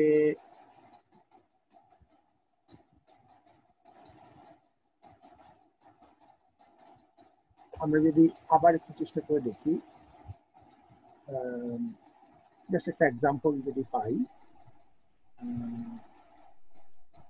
স্যার আপনি কি তাহলে মানে কোয়ালিটেটিভ থেকে কোয়ান্টিটেটিভ এইরকম করে কনভার্ট করতে যাচ্ছেন যে এতবার একটা ওয়ার্ড মানে No, that's just an example. You can use, when you are analyzing the document, you can use quantitative methods or quantitative tools or qualitative tools. Both are available. আমি যেমন আপনাকে দেখালাম, আমারটা আমি কি করেছি, আমি অবিকল ডকুমেন্ট থেকে কিছু কিছু অংশ নিয়ে কোয়ালিটেটিভলি ওটা বিশ্লেষণ করেছি, শেষ। কোয়ান্টিটেটিভলি আপনি করতে পারেন যদি করতে চান, that's what I am saying. হ্যাঁ, যেমন নির্দিষ্ট শব্দকে আপনি সার্চ দিয়ে দেখলেন, একদম সংখ্যা দিয়ে করতে পারেন, কারণ এটার জন্য এখন বিভিন্ন টুলস আছে করবার জন্য, ঠিক আছে? যেভাবে আপনি করেন আপনার সুবিধা মতো করতে পারেন, সেটা এখানে ওই এটা কোথায় গেল, এটা খুঁজে পাচ্ছি না। জাস্ট একটা নমুনার জন্য আমি দেখানোর চেষ্টা করছিলাম, এই যে এটা।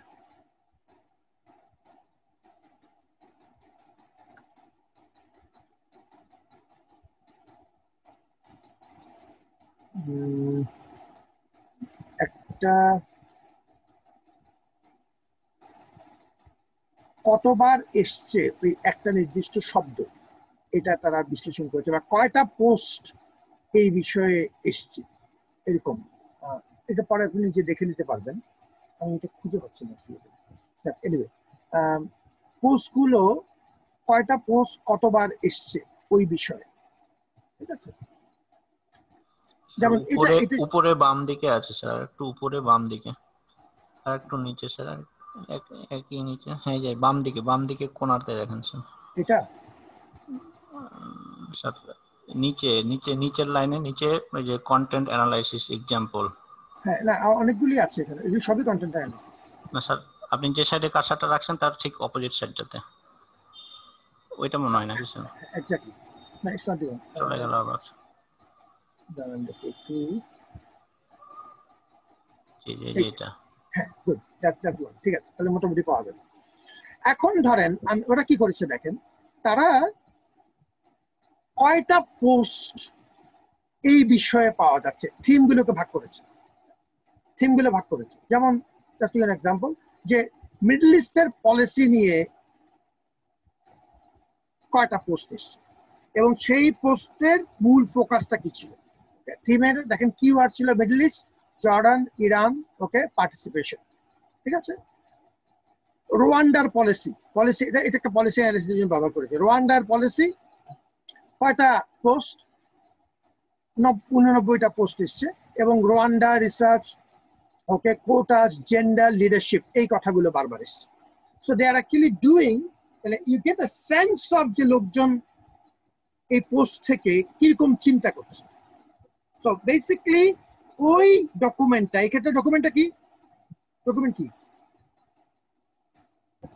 এক্ষেত্রে ডকুমেন্ট ফেসবুক পোস্ট স্যার, ডকুমেন্টের স্বরূপ হচ্ছে ফেসবুক পোস্ট, ফিনিশ।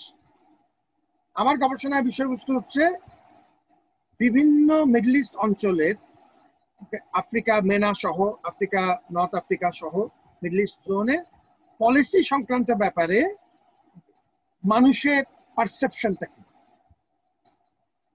এই পোস্ট ব্যবহারকারীদের পারসেপশনটা কি, এটা বোঝার জন্য তারা একটা খুব সিম্পল পদ্ধতি ব্যবহার করেছে যে এই বিষয়ে কতটা পোস্ট এসছে এবং সেই পোস্টের প্রধান ফোকাসটা কি ছিল। ঠিক আছে, আবার আপনি খুব সিম্পলিও করতে পারেন। আপনাকে আরেকটা এক্সাম্পল যদি দেই তাহলে একটা দেখেন, এটা খুব টিপিক্যাল একটা এক্সাম্পল, যে কন্টেন্ট অ্যানালিসিসের এখানে আরেকটা ছবি দিয়েছে, দেখেন যে এটা দেখেন, this is a very typical example. কোথায় গেল এটা? আমরা একটু বড় করলাম কোনটা,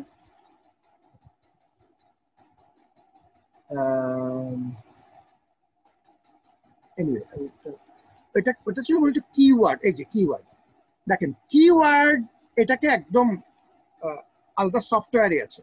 আপনি কিওয়ার্ড গুলোকে সার্চ করে করে করে করে একটা বড় ডকুমেন্ট থেকে, মনে করেন আপনি লেটস সে যে চ্যাট বক্স বের করলেন, চ্যাট বক্স বের করে মানুষের চ্যাট গুলো নিলেন একটা বিষয় থেকে, ধরেন 300 মতামত এসছে, সেই 300 মতামত থেকে আপনি কিওয়ার্ড গুলো বের করার চেষ্টা করছেন। এখন যে মেটা ডেটা নিয়ে কাজ করে, এগুলো তো আপনি সবাই জানেন, এগুলো কিন্তু মূলত অ্যালগরিদমের ভিত্তিতে করে, এগুলি সবই কিন্তু কন্টেন্ট অ্যানালিসিস। এই যে ফেসবুকে দেখেন, আপনি যেরকম ভিডিও দেখতে চান, হ্যাঁ, ওই ধরনের ভিডিওগুলি আপনার এখানে বারবার আসতে থাকে, খেয়াল করেছেন? ফেসবুক কিন্তু ওই অ্যালগরিদম প্রয়োগ করে ওই ম্যাসিভ মেটা ডেটা থেকে কিন্তু তারা আপনার মানসিকতাটা বোঝার চেষ্টা করছে যে এই ভদ্রলোক শুধু মাছ ধরার ভিডিও বেশি দেখতে চায়, বারবার মাছ ধরাটা আসতে থাকে। ঠিক আছে, আপনি লেটস সে যে কোনো রাজনৈতিক ওয়াজ শুনতে পছন্দ করেন, আপনি নেচারাল ছবি দেখতে পছন্দ করেন।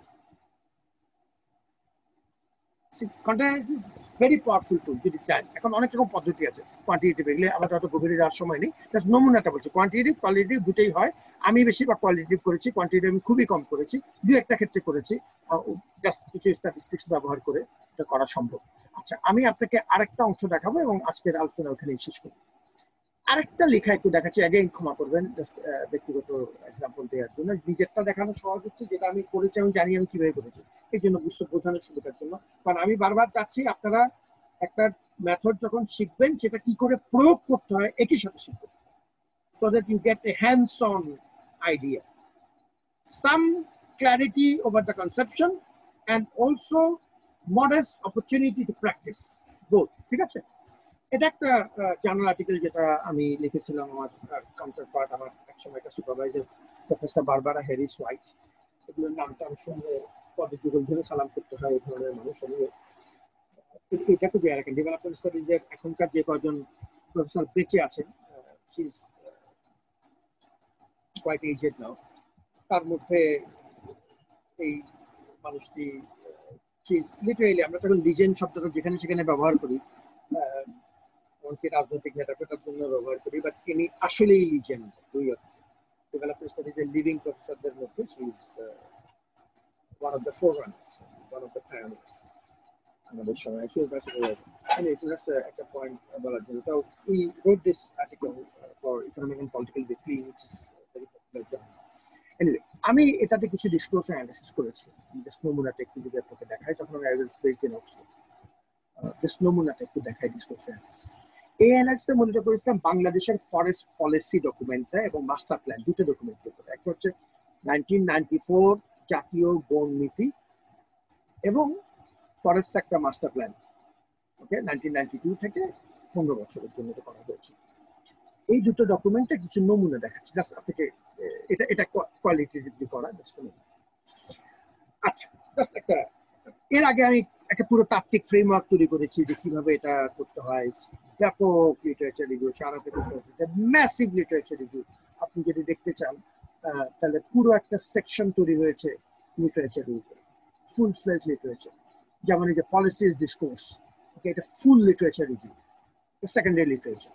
ওটা করে তারপরে আমরা ডিসকোর্স অ্যানালিসিস শুরু করলাম। এটা একটা ডকুমেন্টের ডিসকোর্স করছি, এটা একটা, এর মধ্যে যে কন্টেন্টের নমুনাটা আপনি পাবেন। ঠিক আছে, একটা পদ্ধতি।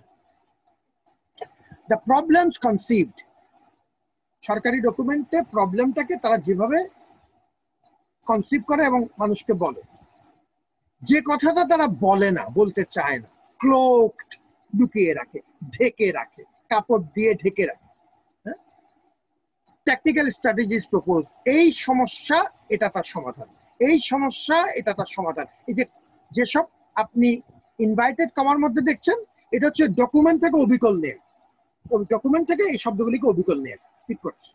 আচ্ছা দেখেন, বলা হচ্ছে ডিফরেস্টেশন হচ্ছে ডিপ্লিটিং ফরেস্ট, ডিফরেস্টেশন হচ্ছে বন সম্পদ কমে যাচ্ছে, বন সংকট হয়ে যাচ্ছে ইত্যাদি। সমাধান কি? Afforestation, deforestation, plantation, reservation, silvicultural improvement etcetera. এটা হচ্ছে তার সমাধান। সরকারি ডকুমেন্টগুলি যেভাবে উপস্থাপন করে, বন নিধন হচ্ছে গাছ লাগাও, বন ক্ষয়ে যাচ্ছে সিলভিকালচারাল প্রোডাকশন পদ্ধতিতে, সায়েন্টিফিক পদ্ধতিতে গাছ লাগাও, গাছ বাড়াও ইত্যাদি। যে কথা তারা বলছে না, the political part of it, যেটা লুকানোর চেষ্টা করছে, সেটা হচ্ছে গভর্নমেন্ট করাপশন এন্ড কনাইভেন্স। এটা তারা বলছে না যে বন নিধনের পিছনে যে গভর্নমেন্ট করাপশন এবং কনাইভেন্স আছে, the alliance amongst the vested interest groups of political elites, loggers and local government offices. Political elite, গাছ কাটে যারা লগার্স, যারা রাজনৈতিক ভাবে ক্ষমতাবান মানুষ, এবং লোকাল গভর্নমেন্ট লেভেলে যে অফিসগুলো, তাদের মধ্যে যে একটা চক্র তৈরি হয়েছে, একটা মাফিয়া সিন্ডিকেট তৈরি হয়েছে, এটা তারা বলছে। একটা এক্সাম্পল, লুকানোর চেষ্টা করছে। এটা আপনি ডকুমেন্টে পাবেন না, এটা পাবেন কোথায়? যেটা আপনি রিডিং বিটুইন দ্য লাইনস। আচ্ছা, আরেকটা এক্সাম্পল দিই, ঠিক আছে? Unorganised public sector forest industries, public সেক্টরের যে ফরেস্ট ইন্ডাস্ট্রি গুলো আছে, যেমন ফরেস্ট ইন্ডাস্ট্রিজ ডেভেলপমেন্ট কর্পোরেশন, এফআইডিসি ইত্যাদি, এরা এখনো গোছানো না, তাদেরকে গুছাতে হবে। গুছানোর পদ্ধতি কি? সমাধান কি? Making the industries profit oriented business. ওই দেখেন ব্রিটিশ প্রধানতা, ব্রিটিশ ছায়াটা রয়ে গেছে, মেকিং প্রফিট ওরিয়েন্টেড বিজনেস। ঠিক আছে? যে কথা তারা বলছেন না, যে কথা ক্রোক করছেন, ঢেকে রাখছেন, সেটা হলো misuse of historical public subsidies and patronisation provided by the state. বছরের পর বছর সরকার জনগণের নামে যে সুবিধাগুলো এই প্রতিষ্ঠানগুলোকে দিয়েছে, আমাদের বিভিন্ন পাবলিক সেক্টরের মিল কারখানা প্রতিষ্ঠান কর্পোরেশনগুলোকে যে দিনের পর দিন সাবসিডি দিয়েছে, দিনের পর দিন তারা লসে চলেছে, ওকে লস করেছে, ক্ষতিতে চলেছে, জনগণ তাদের এই খরচ বিয়ার করেছে, এই সাবসিডি দিয়েই গেছে, এটা কিন্তু তারা বলছে, এই কথাটা উল্লেখ করছে। তাহলে কি হলো? আমি কি প্রমাণ করার চেষ্টা করছি? প্রমাণ করার চেষ্টা করছি যে এর মধ্যে একটা লুকানো ছাপানোর ব্যাপার আছে এই পলিসিগুলোর মধ্যে। এই পলিটিক্যাল টেকনিক্যাল টার্মটাকে বলে, এটা আমার কথা না, এটা একাডেমিক একটা টার্মস, পলিটিক্যাল টেকনোলজি। এটা this is a way of using a political technology. As you can see, selected examples of political technologies as observed in the National Forest Policy and Forestry Master Plan. Just একটা example দিলাম কি করে করতে হয়, ঠিক আছে? আচ্ছা, আরেকটা এক্সাম্পল যদি দিব, আজকাল জন্য এখানে শেষ করব। আরেকটা এক্সাম্পল দেখেন, ঠিক আছে? ভেরি সিম্পল, একটা বাইনারি কাপল কি করে তৈরি করে, very interesting way of actually showing this.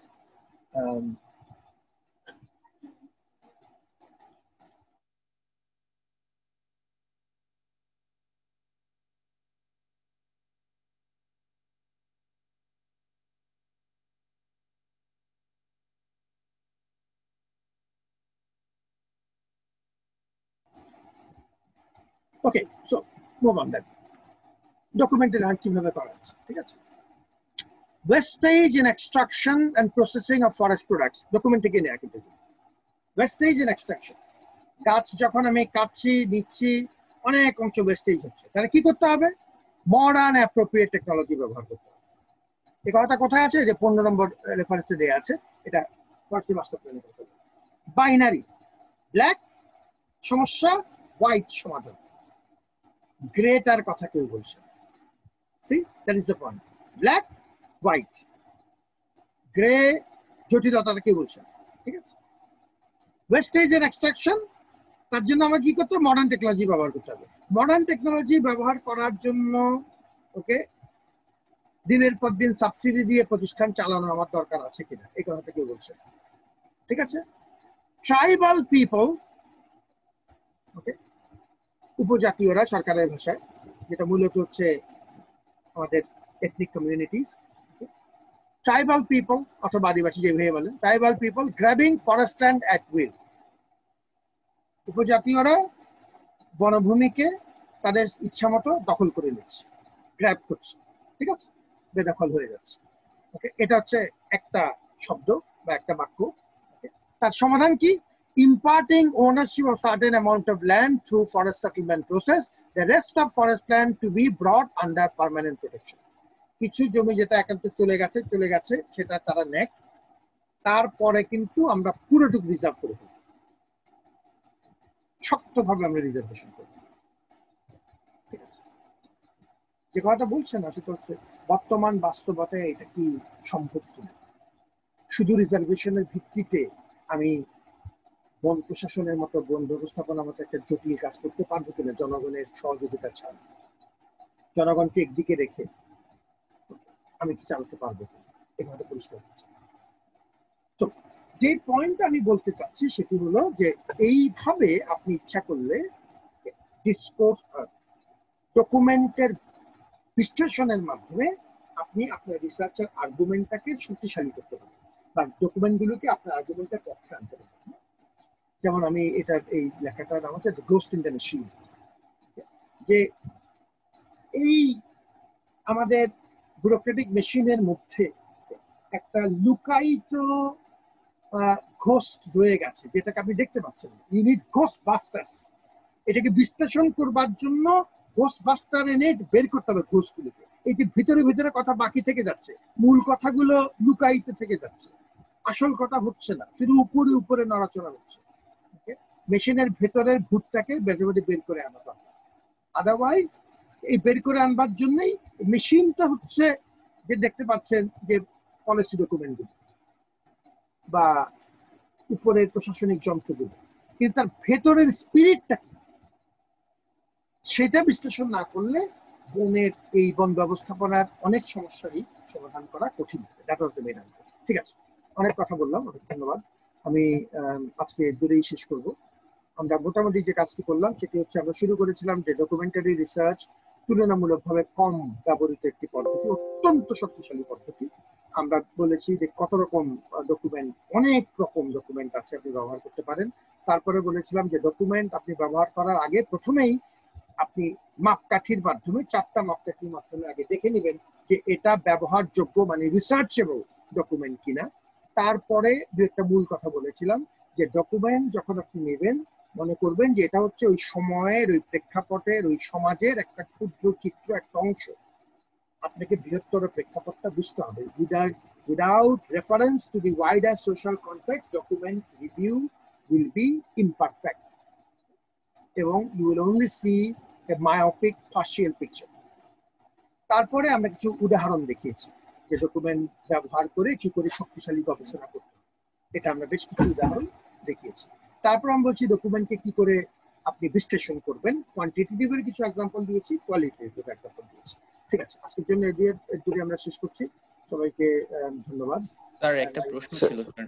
হ্যাঁ, let's take some questions. Sir আপনি যেমন নেহরুর চিঠির উদাহরণ দিচ্ছিলেন, 30টার মধ্যে থেকে তিনি 13টা ব্যবহার করছেন। তো 30টা প্রথমে তো তাকে স্ক্যান করতে হয়েছে যে আমি কোন 13টা নেব।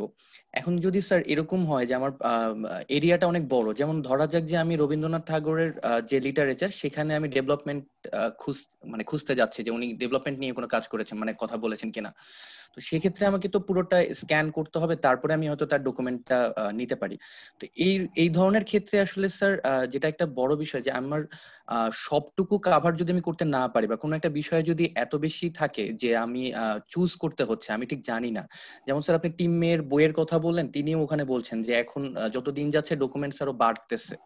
তো সেই ক্ষেত্রে স্যার আসলে আমরা কিভাবে বুঝবো যে আমি যে ডকুমেন্টটা নিচ্ছি এইটাই রাইটাস বা এই অর্থে বলছি যে sir Okay, let me just answer your question. That's a very important question you are making. So thank you very much. Thank you for that. Now remember, you always have to defend your selection. Documents often will be selected. Forest policy তো আরো অনেক রকম document আছে, আমি দুটো নিয়েছিলাম, forest master plan, national forest policy. পলিসিটা আরো অনেক রকম ডকুমেন্ট আছে। আমাকে জাস্টিফাই করতে হবে প্রথমে কেন আমি এটাকে নিলাম, হোয়াট ইজ দ্য জাস্টিফিকেশন। ডিফেন্সের ব্যাপার আছে, ডিফেন্স তো ইতিহাস তো সবসময়ই কিছু না কিছু বিতর্ক থাকবে। ইতিহাসের the reading of history is always to some extent controversial, এটা থাকবেই। এটাকেই আপনাকে বিশ্লেষণ করতে হবে এবং সেই ডিফেন্সটা আপনাকে আগে তৈরি করতে হবে। That's an important point you are making. এটা কোনো সরাসরি উত্তর নেই। ওকে, এই দেখেন criticisms of, let me just show you this very briefly, that's an important point. Okay, কারণ এটার কিছু না কিছু বিতর্ক, বিশেষ করে হিস্ট্রি যখন থাকে কিছু না কিছু বিতর্ক থাকবে। যেমন আমি যেটা আপনি কথা তুলেছেন, আমরা চট করে যদি আবার একটু জাস্ট 2 মিনিটের জন্য একটু শেয়ার করি স্ক্রিনটা, তাহলে এটা বুঝতে সহজ হবে। এই দেখেন, এখানে দেখেন কিমের বইতে এটা আছে, criticism of documentary research tend to stem from how documents are used as opposed to their use in the first place. ঠিক আছে, তারপর কি করে ব্যবহার করলাম, কিভাবে বাছাই করলাম, ব্যবহার করলাম। এই দেখেন পটেনশিয়াল বায়াস থাকতে পারে। কেউ যদি প্রমাণ করতে পারে যে আপনি এমন একটা ডকুমেন্ট নিয়েছেন যে ডকুমেন্টটা বায়াস, আপনি সিলেকশনটাই বায়াস কিংবা ওই ডকুমেন্টটা বায়াস দেখে আপনি বায়াস কনক্লুশনে এসেছেন, তার দুটো উত্তর। এক হচ্ছে আগেই আপনি জাস্টিফাই করবেন কেন আপনি নিয়েছেন। 2, আপনি এটাও বলবেন যে আমি তো শুধুমাত্র একটা মেথড ব্যবহার করছি না, আমি তো আরো মেথড ব্যবহার করছি, সেটা আমার ট্রায়াঙ্গুলেশনের সুযোগ আছে। একটা সহজ উত্তর।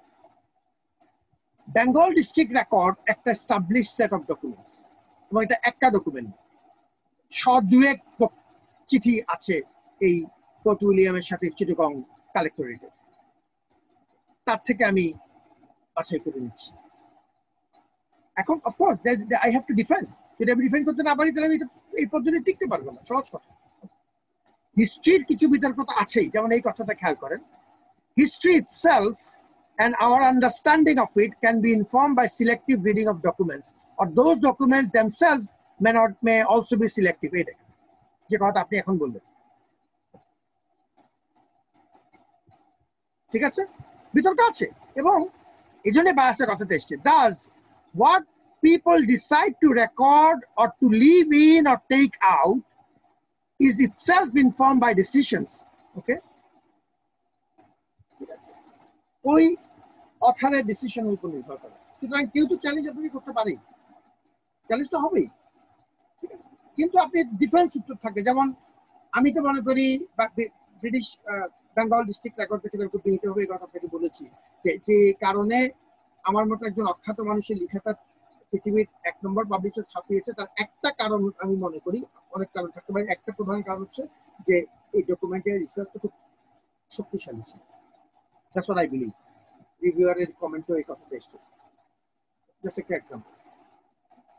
সুতরাং yes, that's an important point, choosing the right kind of document. এই জন্যই তো আপনাকে ওই 4টা ইন্ডিকেটর দিয়ে প্রথমে বাছাই করতে বলেছি। It's an important point. ঠিক আছে, আর স্যার আপনার এই বইটা কি আমাদের সাথে শেয়ার করা যাবে?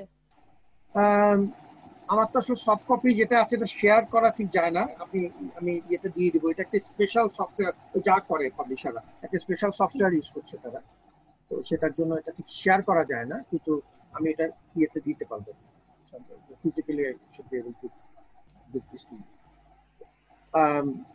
So let me stop the recording now and then we can have some more discussion.